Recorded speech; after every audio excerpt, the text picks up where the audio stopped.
What works? Language literacy and numeracy in training and assessment.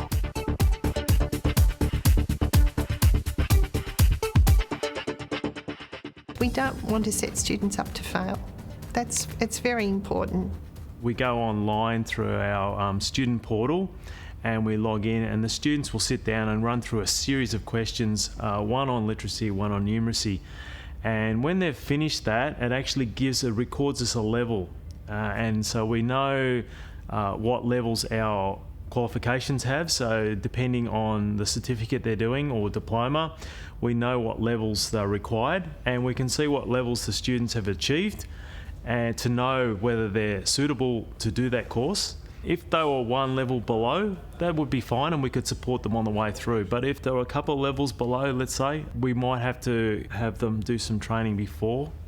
It's ensuring that we get people into a course that can actually read to the level that is required, and that their writing levels are also to the level that is required.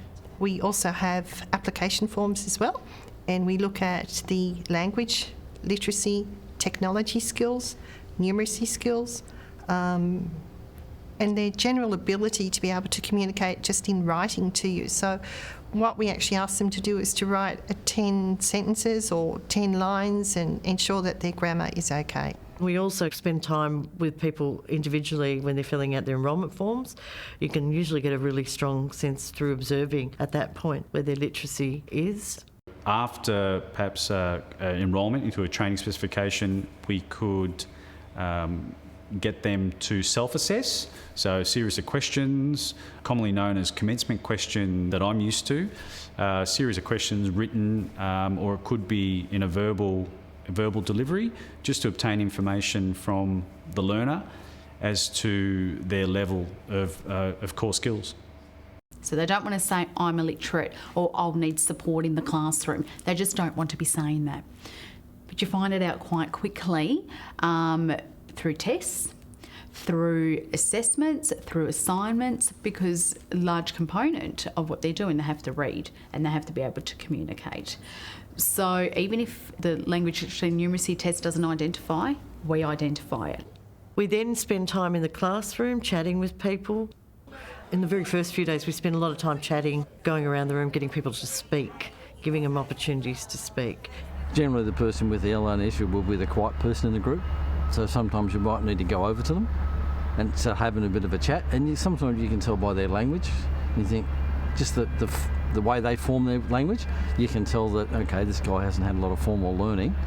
We also then get them to do some group work, and we'll observe them in group work. Tend to spend that first 20, 30 minutes, particularly if you don't know the group, assessing the group, and that's been a major change.